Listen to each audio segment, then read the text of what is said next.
আসসালামু আলাইকুম viewers, Sabinus কিচেনে তোমাদের স্বাগত জানাই। স্পাইসি ম্যাগির রেসিপিটি খুবই দারুণ হয় খেতে। এইভাবে বানিয়ে নাও, আশা করছি তোমাদের খুবই ভালো লাগবে। Yes.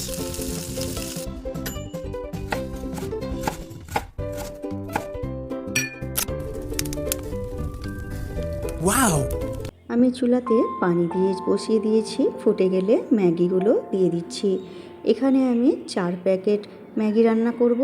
ম্যাগিগুলো দিয়ে আমি সেদ্ধ করে নেব। ভালো করে আমি ছাড়িয়ে নেব।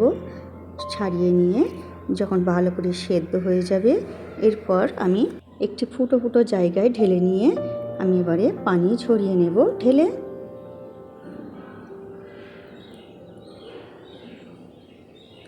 এরপর আমি এখানে 4 প্যাকেট ম্যাগি মশলা নিয়ে নিচ্ছি। নিয়ে 1 চামচ রসুন কুচি দিয়ে দিচ্ছি, 1 চামচ লঙ্কা গুঁড়ো দিয়ে দিলাম, 1 চামচ ভাজা ধনে গুঁড়ো, 1 চামচ ভাজা জিরে গুঁড়ো, আর এখানে 1 চামচ অরিগ্যানো দিয়ে দিচ্ছি, আর 1 চামচ সয়া সস। আর অল্প করে পানি দিয়ে আমি মশলা ভালো করে গুলে নেব। ভালো করে গুলে এবারে রেখে দেব। এরপর কড়াইতে তেল দিয়ে দিচ্ছি। তেল দিয়ে গরম করে 1 চামচ সাদা তেল দিয়ে দিচ্ছি। সাদা তেল আমি লাল করে ভেজে নেব। দিয়ে ভাজা হয়ে গেলে এর মধ্যে আমি মশলা দিয়ে দিচ্ছি। গুলে রাখা মশলাটা দিয়ে দিলাম।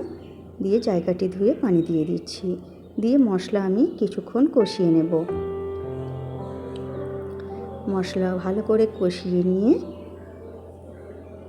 মশলার কাঁচা গন্ধ চলে গেলে এরপর সেদ্ধ করে রাখা ম্যাগি আমি দিয়ে দিচ্ছি।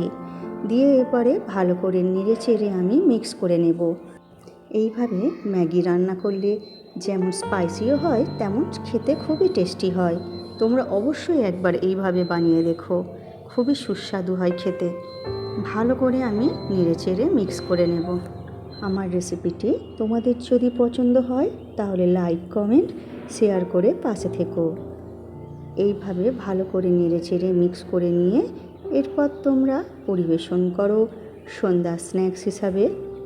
আমার রেসিপিটি ফেসবুক থেকে দেখলে ফলো করে দিও, ইউটিউব থেকে দেখলে সাবস্ক্রাইব করে পাশে থেকো। আমার রেসিপিটি শেষ পর্যন্ত দেখার জন্য অনেক অনেক ধন্যবাদ।